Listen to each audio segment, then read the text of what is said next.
Alright, what's up YouTube? It is DEFCON Inc. I'm back from the dead, a video after who knows how long, and I'm actually here today with a pretty special guest, a local Chicagoan to the scene, and it is none other than Christian Fontenot, and he just made top 8 at the Arlington Regionals. Say hi to the people. Hello. Hi. So, I have your list right here in front of me, and can you talk to me about this list a little bit? Because I had a couple of questions about it the night before, because we actually did stay in the same Airbnb. Everyone was doing a little bit of testing here and there. I know 4 Ultra Ball has been really popular in most Reggie lists, so why'd you only go with 2 in this iteration? So the Ultra Ball count to me is it's a bit weird. I think 2 currently is optimal, assuming you're playing the 3 to 4 trekking shoe. Ultra is good, but discarding 2 cards from your hand can be a lot, and often that's fine, but there are just kind of better consistency cards to play. Be that shoe or supporters, or even a second heavy ball. I think I'd prioritize 3rd Ultra over second heavy, but then second heavy before 4th Ultra.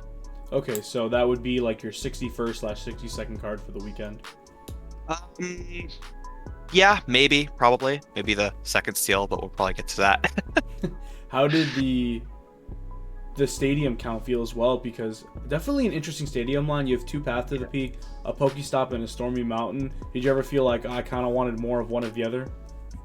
So this is something I know a lot of people have been wondering about, and I did actually really want to talk about the stadium count, because I personally think this exact stadium count is the optimal way to run stadiums in Reggie right now.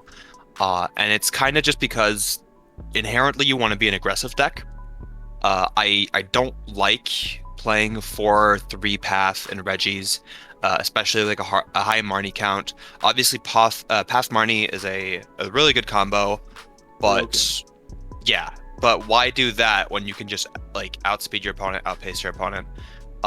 You only need to path Marnie when you're not ahead, but you should be prioritizing playing cards that put you ahead in the game instead of cards that are there for when you are not ahead of the game. So the 2 path count is there more so as an aggressive option and stuff like Duraludon in particular than a passive one. Now, obviously, Path is a really good card into Lugia, into Mew, into Lost Box, assuming they play Ninja. Even if they play Zard, you can Path in the late game.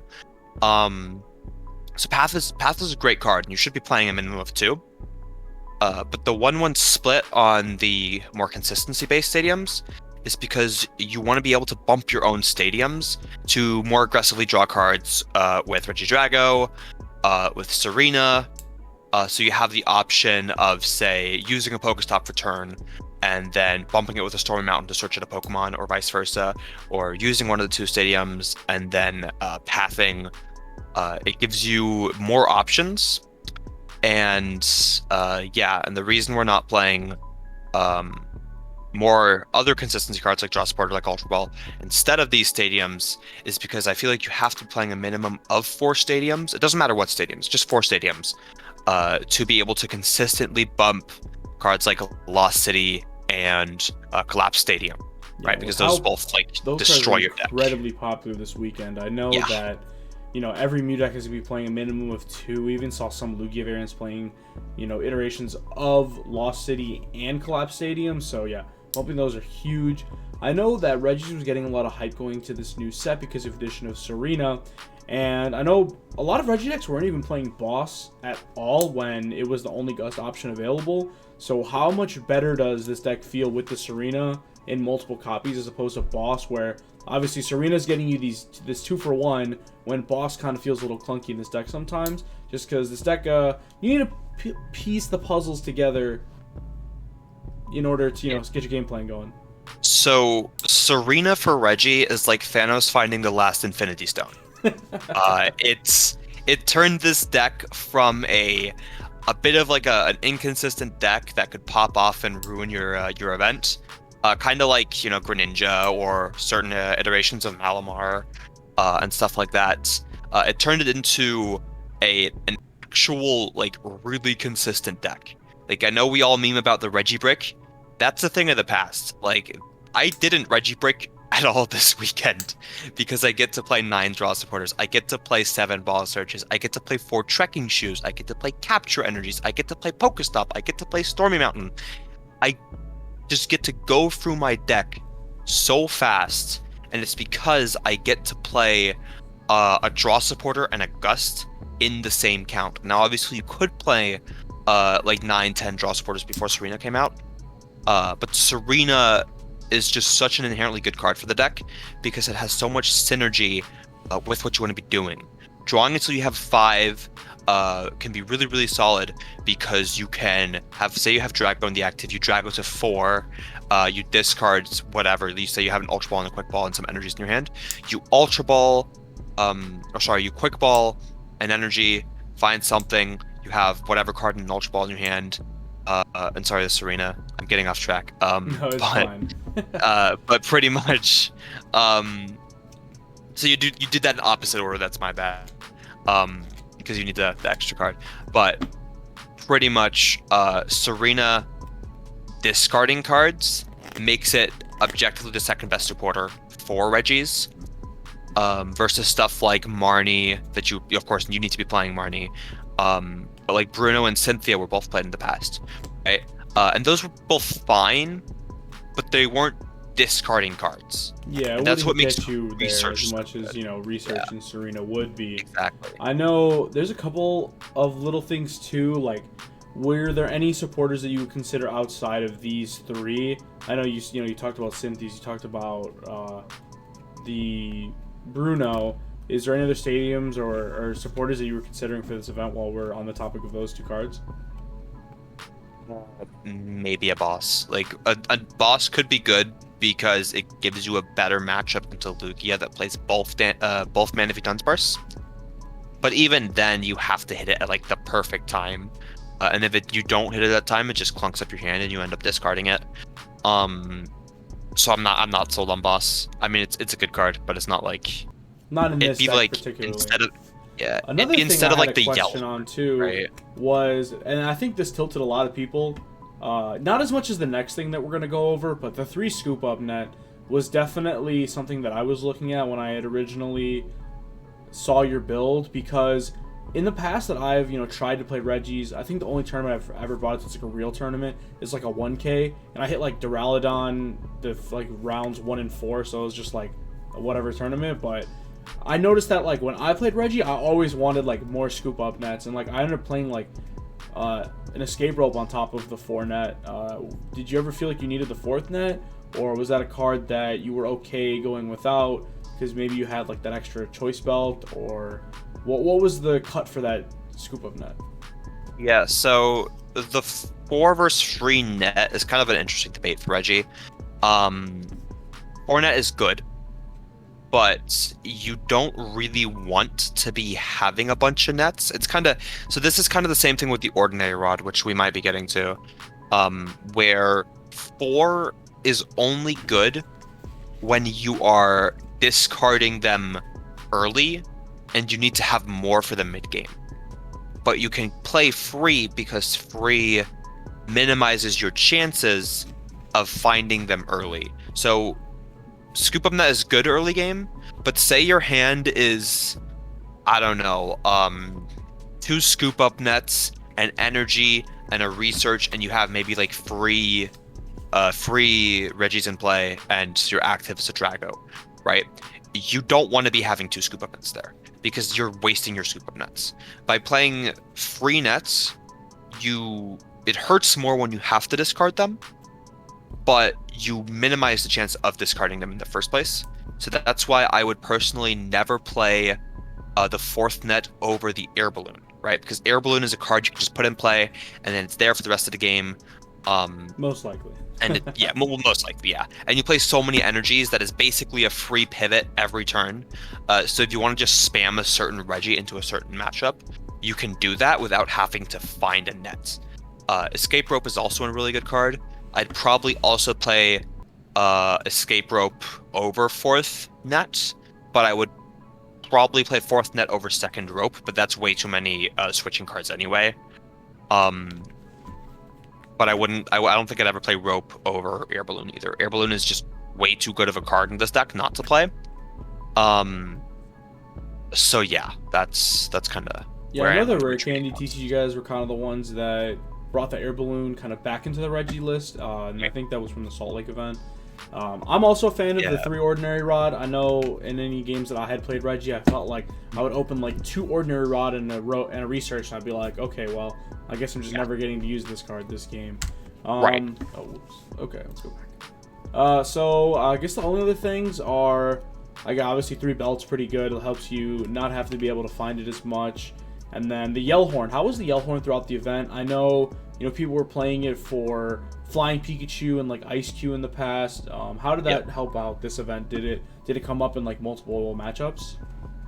Yeah, so the Yell Horn was a tech I felt was kind of necessary to play for this event because Palkia was like making a resurgence, and Palkia following Toronto kind of has to play Ice Cube, right? Because Palkia doesn't have a great answer to the Zekrom that was getting popular in Lost Box. I know both me and Jake Gearhart, we played Palkia in Toronto, and I lost my win and in today too against that Zekrom Lost Box list, the same list that Jake lost his top 8 match to. So I knew from firsthand experience that Palkia, a good Palkia player, needs to be playing an answer to Zekrom going forward, and that answer is Ice Cube. So while Palkias weren't playing Ice Cube to beat Reggie, I didn't want to get hit in that crossfire, and that was the primary reason for playing Yellhorn. Now, I ended up hitting 0 Palkias, so that was kind of nice, because Palkia with Ice Cube, even with the Yellhorn, is kind of an iffy matchup if they set up their board correctly. So did Yellhorn come out anytime throughout the tournament? Otherwise, like, did you ever confuse like a Lugia or something, and they hit themselves, and you're like, oh, this is the best card ever printed? Yeah. So that did actually happen, but that's not the main reason. I did have a game where my opponent had Dunsparce on the bench, and I went Yellhorn, the active Lugia, scoop up that my active, promote the Badalecki, the 120 to bench Lecky, and then target bolt the Dunsparce, and then they tried to hit for confusion, flip tails, and hit themselves. That was great because I mean, that's so free from then on, right? That extra turn is like the whole match right there. Like, exactly. Oh my God, it's disgusting. And then there's no Dunsparce in play, so that was awesome. But that's not like your go-to plan. It's just kind of nice. No, so where Yellhorn was really clutch was actually in my round 9 match against this Arc whatever box. I think people call it the Katron deck. Pretty much it's this Arceus deck that plays like 1/1 Aerodactyl, 1/1 Espeon. It plays a bunch of weird stuff to like counter the meta, but namely it plays 1 Shadow Rider V with Shadow Mist and a Collapse Stadium, right? And what this does is the Shadow Mist pretty much says your opponent can't play special energies or stadium cards from their hand and does 10 damage. And then they Collapse Stadium you and then they Shadow Mist. Play the game again. And you never get to play. Yeah, the game just ends, right? And this is kind of an issue. Now, I wasn't expecting to hit like any of these going into the event, right? But all of a sudden, Yellhorn becomes my best friend because I can Yellhorn a Shadow Rider in combination with a Marnie and like maybe a Path, depending on like what my hand is, and I just get to pray. Well, I can't Path, because Shadow Mist. Well, you can like Path preemptively, I guess, and hope it sticks. That's an option too. But yeah, no, that match was like really interesting. Yeah, just kind of because it was like Yellhorn, Marnie, Prey, right? But I'm sure we'll get into that a bit later. Okay, and then I think the funniest thing about this list, and that he's hiding down there at the bottom of the picture, as you can see, is the 1 Registeel. Now, I know this has been done before in Reggie lists, and it definitely caught people off guard. I know this was a thing at Salt Lake as well. And why did you decide to go with 1 Registeel as well? Was there... I mean, it's obviously, the worst of all of the Reggies, but why did you decide, okay, I can play this one of Reggie, and no one will know it's a, boss and, lost, zone it out of here, and then I'm just done for the rest of the game. Yeah, so pretty much with the one registeel, it's a one event type of thing, right? You can't play one registeel as like a staple in Regi, because now that is a known thing. Like Emil will just go, okay, cool, boss Lost City, extend hand, right? Yeah, right. You want to go first or second? Yeah, exactly. Or even like other decks will just go like, oh, cool, you discard an ordinary rod. All right, boss steal, right? It's a thing you can only get away with, I think, once every 2 or 3 months. I remember seeing Drew Kennett play the one steal in Salt Lake City, and I got to ask him about it in Peoria, I believe, and he went, yeah, Lost City's a card now, and it's a known thing. We go back to 2 steal, right? And I'm like, that makes sense. But now, fast forward 2 to 3 months, everyone's expecting you to play 2 steal, right? So they're never going to target the steal. So yeah, by the time rotation comes back around, right before it rotates, we go back to the one steal, catch everybody off guard, or maybe we switch it up. Maybe we go to like one rock, and we're just like, we get them. Like you go like one ice going into like San Diego or some bullshit. So then I guess the other question is, what is going to be the cut for that second registeel? Looking at this list, it seems like almost every card has pretty good value. So that's the main thing about registeel. A lot of people have like said like it's greedy, which it is. It's very greedy. Yeah. And I've definitely gotten punished for playing the one steal. I had a couple games where I did prize it. Namely in that game 2 of my top 8 match. Yeah. My opening hand was insane. Most. Right? Because my opening hand in game 2 was so good. Right? I had a research, I had everything. I did my first deck search, I looked through my deck, steal's gone. Fuck. Right? Yeah, right. Because now I have to like because I'm going first.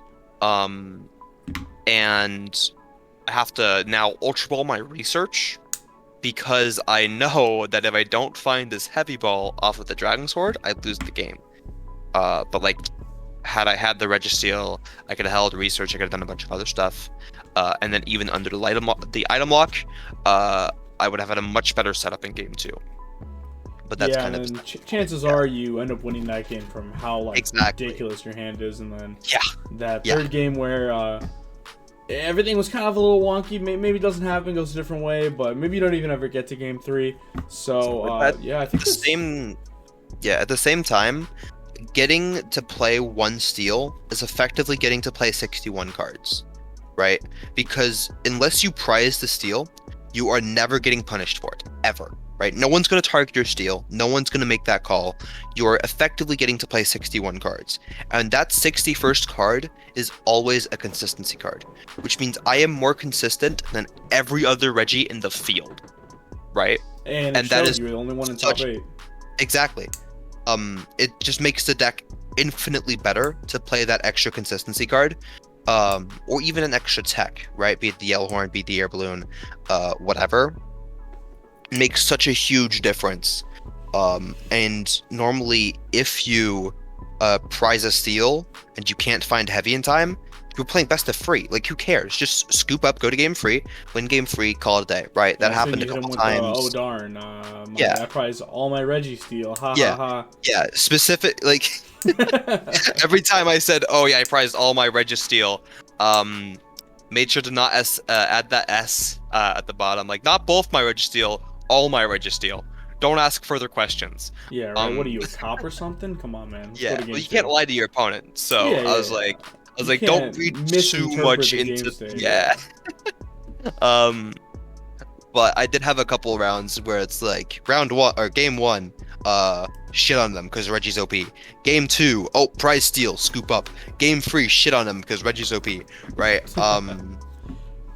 So I was like, I think the round I got punished the most was round 6 against Arctura, where I prized Registeel both game 1 and 3. That's insane. That's so ridiculous. Game 3 I prized the steal and the heavy ball, which was really, really bad. But there's like 5 minutes left of time, so it's like, well, okay, I guess we tie then. I could have played as fast as possible, and that would still have been a tie. So that happens.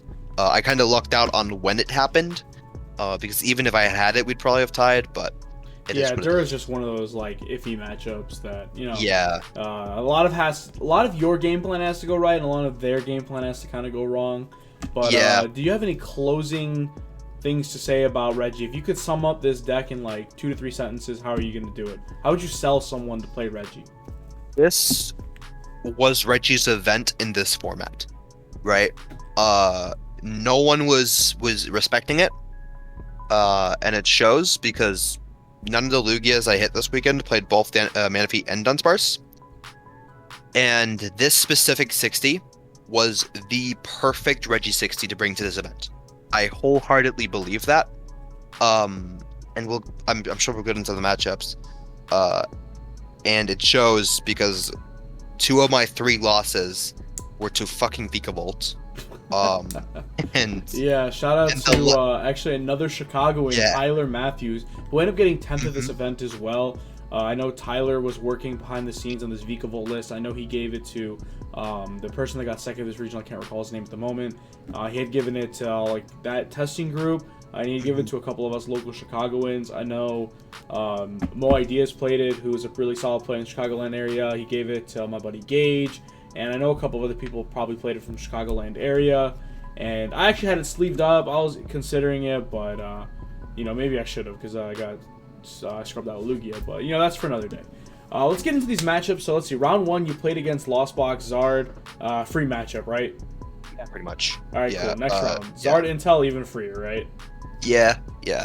And then you decimated 3 Lugias in a row, all their hopes and dreams. You actually won your first 10 games in a row without dropping a game. That is incredibly impressive in a regional setting where the average player is probably better than you think.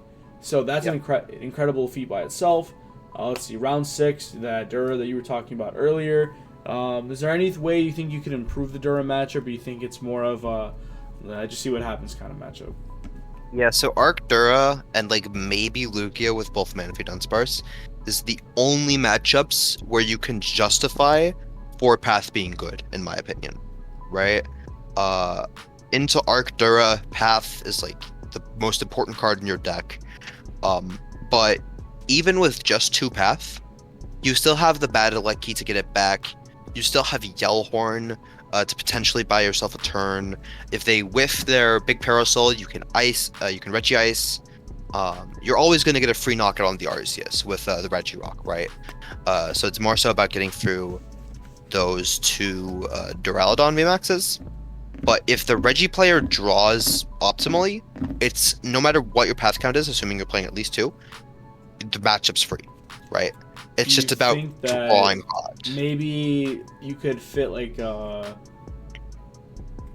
Echoing Horn in here, maybe for that matchup. It would make it probably significantly easier. No.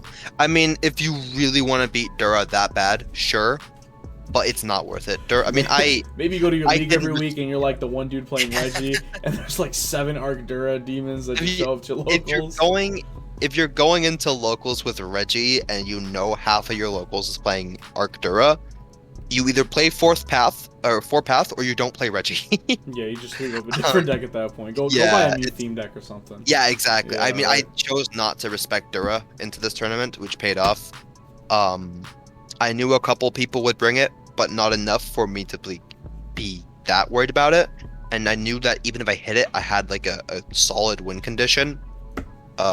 But even if I hit it and I couldn't like hit everything I needed, like it was like fine, take the L, right? I have a good matchup into literally everything else, so it was kind of whatever.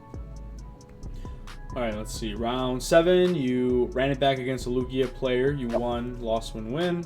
And then you took your first Elva tournament to Lost Box Amazing Rare. What separated this from the other ones? Because it was the only one that you played the entire event.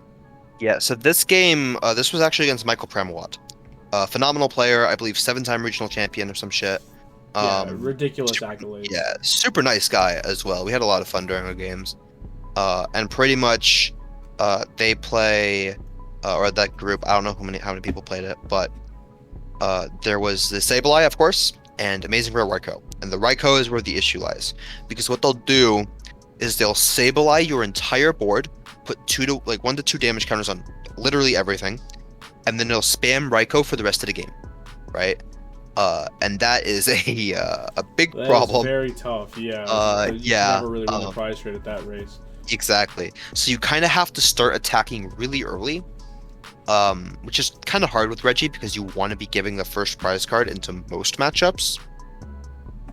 But you need to be attacking early because you have to get at least 2 prize cards, probably. At least 1, probably most likely 2 is better, before they start Sabling stuff, right? Because once the first Sableye does its thing, spreads 10 everywhere, he can just loop Raikou after Raikou after Raikou and clean up the game in effectively 4 attacks, right?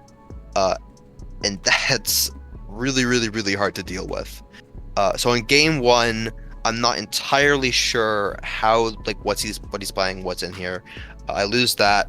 Game 2, I get a pretty good lead, and we end up going to time in game 2. And the situation is I'm at, it's my turn. It's turn 1 of time. I have 2 prize cards left, and he has 3 prize cards left. So he has 1 turn to take 3 prize cards. I know he can't do that. And I have 2 turns to take 2 prize cards. Easy, right? My hand is Gigas, Rock, my last 2 Ordinary Rods, and a Research.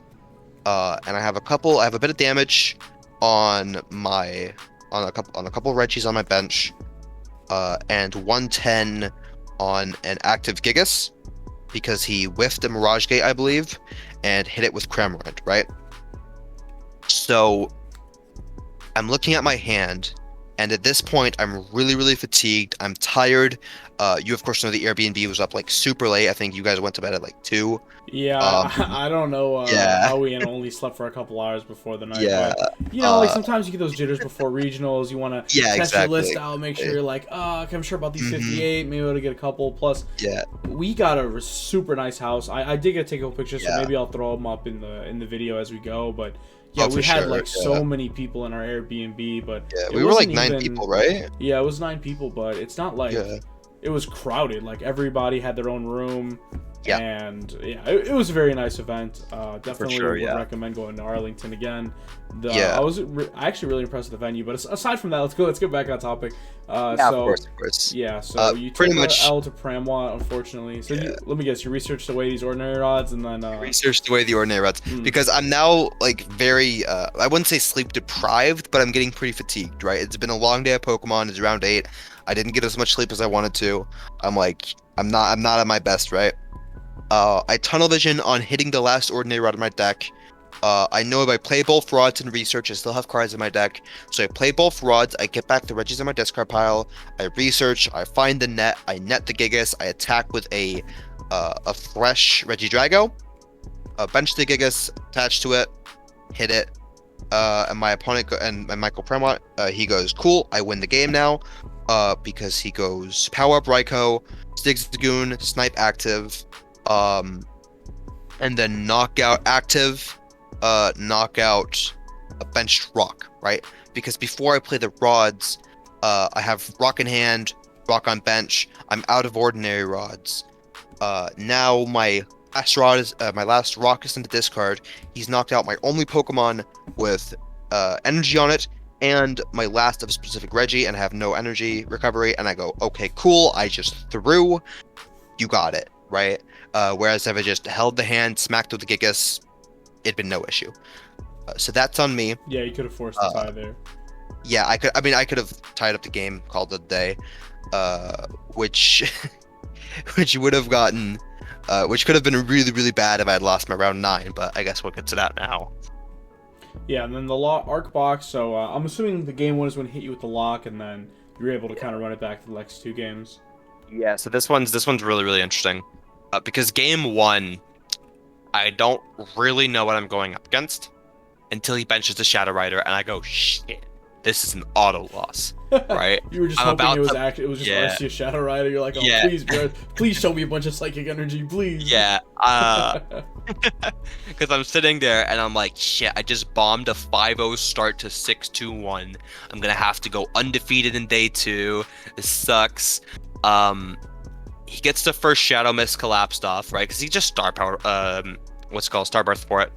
I heavy ball. I look at my prize cards. Yellhorn's in there. I go, cool. Game 2. Uh, game 2. Real quick, yeah, can't go to time on this one. Exactly.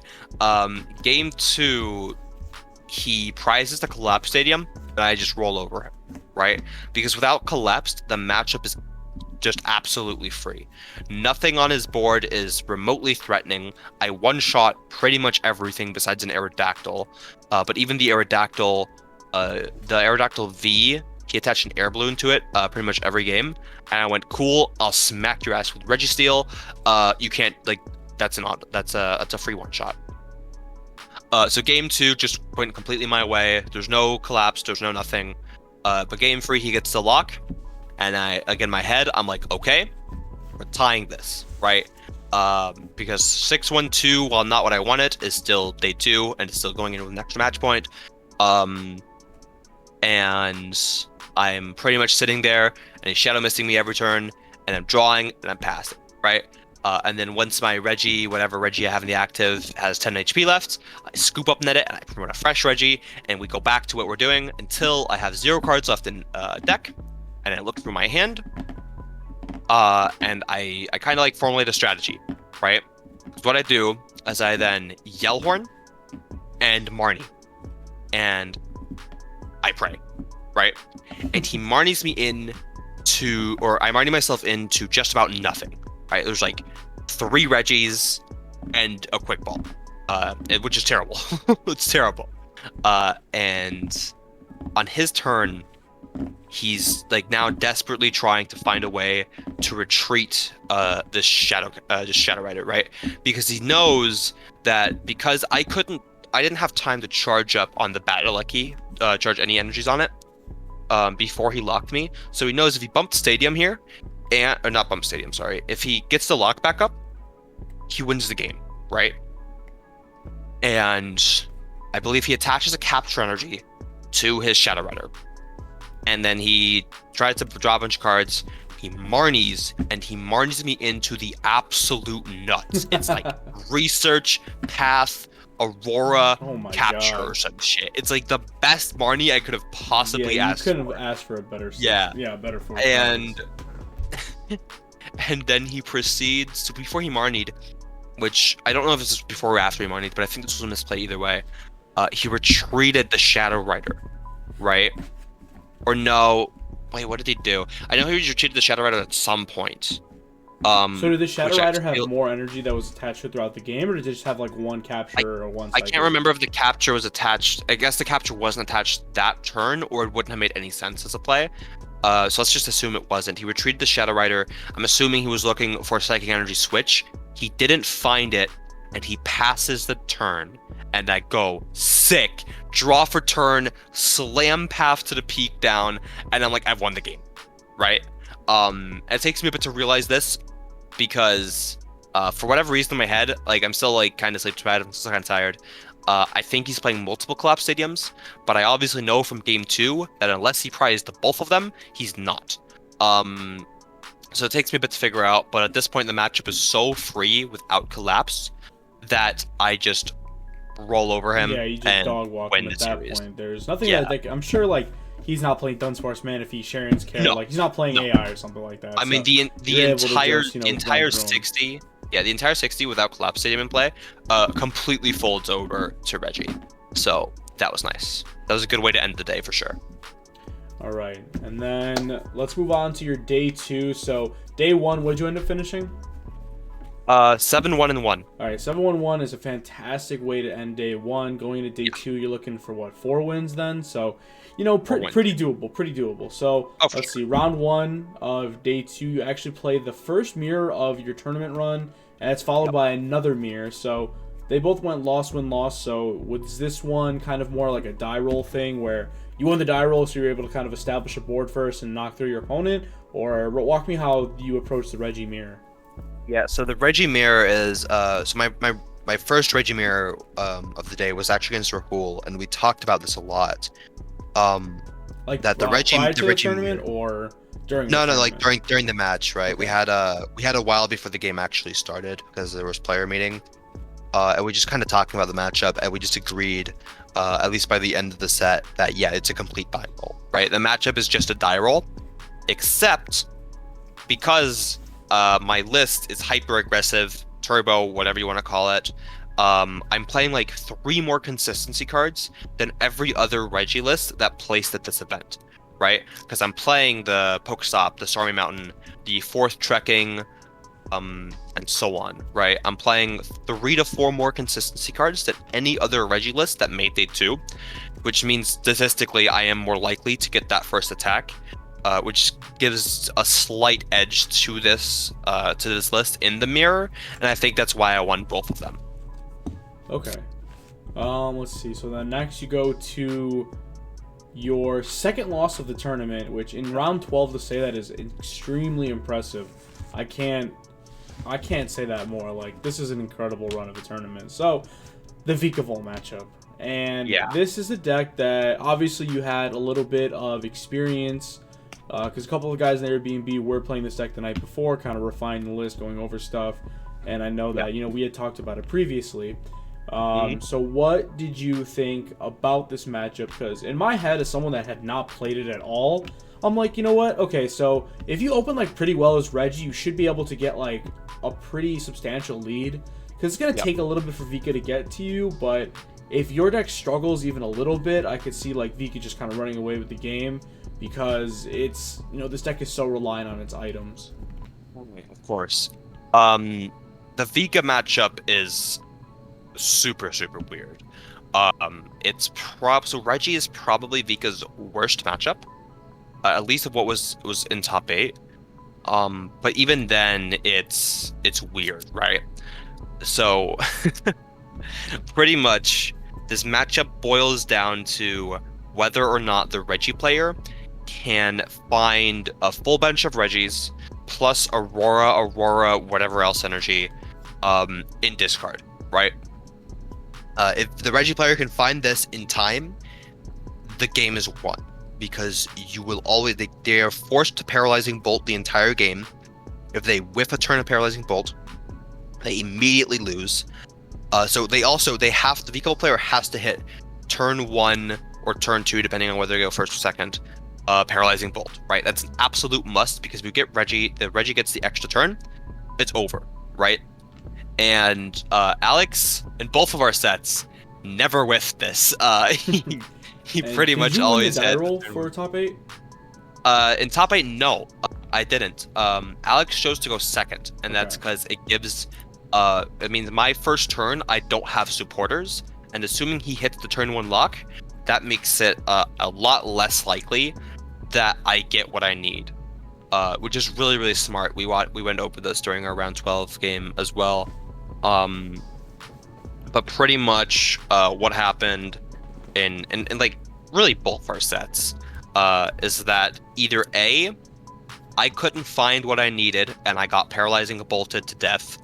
Normally Paralyzing Bolt 1 Reggie, probably the Drago, and then as soon as I bench a second Drago, he goes cool, cross switcher, boss, whatever, hit the Drago twice. I now can't get it back with ordinary rods. I lose the game. But if I get to start smacking stuff while he's doing this, I will pretty much always win. Marnie Path is also a great thing to do in this matchup. Like, if you Marnie Path the same turn you knock out a Vikavolt, because oftentimes the Vika player won't have another Vikavolt set up on the bench because there's not the bench space or the resources for it. If you can take a knockout while Marnie Pathing, that is your best way to get back into the game there. Yeah, because a lot of the times, at least from my experience playing that Reggie, or not playing the Reggie deck, playing the Vikavolt deck, usually your first hand is like entirely built into you just getting that Vikavolt in the active, getting the water, getting the Melanie, and usually it takes 2 to 3 support Pokemon. You're usually going to use like your Minion, and you're going to use your Crobat, and you're probably going to have a Mew down, and you're probably going to have, another random Pokemon you drew through all along the way, like a Ditto. So, unless you draw like the absolute stones, then it's really tough to be able to set up like multiple Vikavolts like back to back to back. Sure. Yeah. And I could see that matchup being like iffy as you described, but again, it's I think like there's a little bit of luck that probably has to go into it, where a couple things have to go wrong on the Reggie's player side, or a couple things have to go wrong on the Vikavolt side, if both players are playing at the highest level optimally. Yeah, But, that's another thing about the matchup. Like, one last comment on it. I think the matchup is about 55 to 45 in favor of Reggie, assuming the Reggie player plays absolutely perfectly.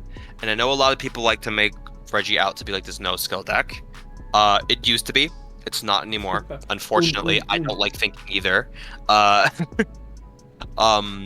Reggie has to play absolutely perfect Pokemon to make this matchup favorable.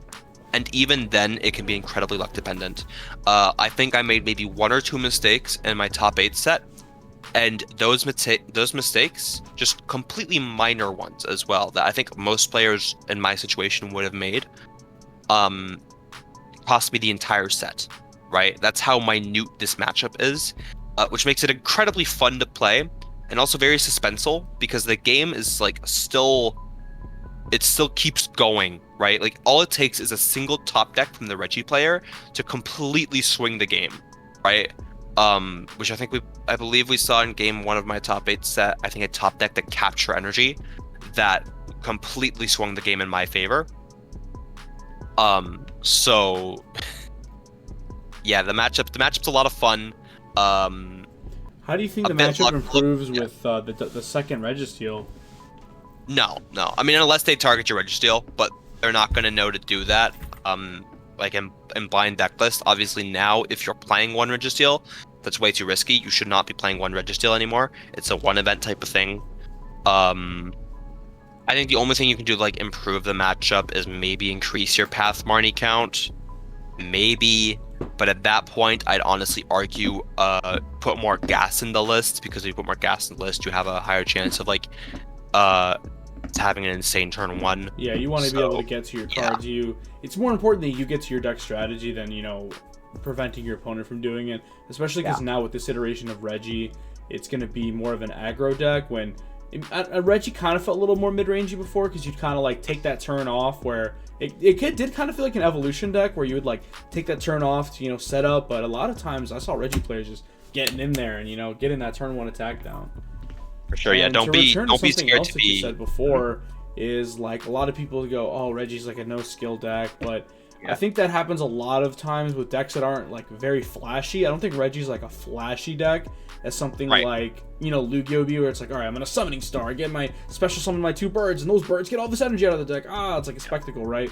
And I think that applies kind of like any card game, because I've definitely played my share of like different random weird card games throughout the years. Like, I've played like Magic, Yu-Gi-Oh, Pokemon. I even played like Force of Will before it died, and like I could see that people try to discredit like the slower, less flashy decks, but any player that picks up a deck makes that deck better by being a good player. And the person that won the regional that played like the best deck in the room, like if we take the last expanded regional that happened, right, and we take Trevnor, in that format, that was by far the best deck in the game, and it displayed itself so at that regional, won the regional. But if you take Little Billy from your local league, and you give him the deck, Little Billy's probably not going to do as well as, we'll take like a Zool, right, give him the same exact deck. They're going to play the same deck, but to, a different outcome, because of that player's skills and the little intricacies they know of the game. And, so I would never discredit someone for, whatever deck they play, even though, I've been a stall hater in the past, and, I still am now. But, I can't hate on people for getting big finishes with decks. Oh, for sure, yeah. But do you have any closing statements on your Reggie deck, Christian Fontenot, the founding fellow himself? No, this list was probably, I think this was actually the optimal 60 for the event. Of any deck, obviously didn't win. But looking at the top 8 bracket, there were 5 Lugias and a Lost Box, right? Besides me and Alex. And any of those 5 Lugias, besides I think 2 of them played Manaphy Dunsparce, the winning list played neither, right? That's a free matchup. Connor's list is a free matchup for Regis. 100-0. Oh yeah, for sure. So is Lost Box Ray. Absolutely free matchup. I think it was unfortunate that Alex and I hit.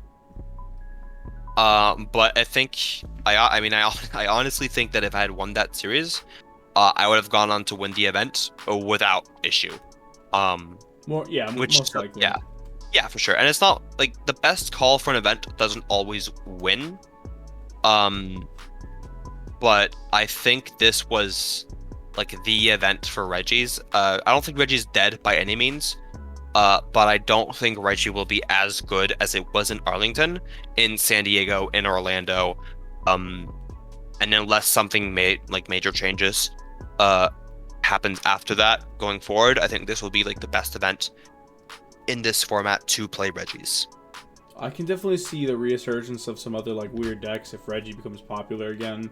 I think after this event, maybe we'll see some more Lugias, Cram, the Pendulum Scales back in, being Manaphy and Dunsparce. So I guess we'll see how the metagame evolves from here. Definitely gonna have to get some testing in. I don't know if I'm doing San Diego, but I'm most likely gonna be doing Florida. So what is the next event that you're gonna plan on going to? So I will be at San Diego. Um, I don't know what I'm playing yet. Part of me wants to stick to the Reggies, but I'm kind of scared of people being a little too aware of the deck now. But we'll have to see. But I will for sure be in San Diego. I will also be in Orlando. I'll be at pretty much every North American tournament for the rest of the season, with the exception of Vancouver, because for whatever reason it's like $300 to fly to Vancouver, and I'm not doing that.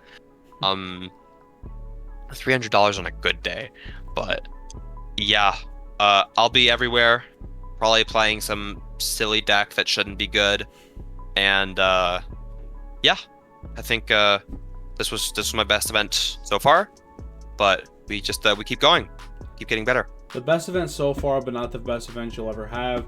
Definitely excited to see where you go as a player. I know that you're kind of, an emerging name in the Chicagoland scene. And, I'm excited to see where this goes.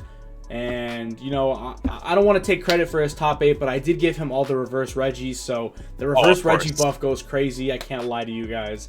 No, for sure. Yeah, thank you for, doing this interview with me today. If you guys would like, you could follow Christian at stickptcg on Twitter. I will have his Twitter link to the description down below, but it's also on the screen if you want to just go do it right now. And if you guys want, I will leave the link to my Discord down in the description down below. We do a lot of Pokemon testing and theorizing in here. Christian is also nervous we're recording this right now, so you can come bother him about all your Reggie ideas that you want to play Thornton and Amazing Yveltal and bother him a bunch. So thank you again for the interview, and we'll be signing off. Peace out.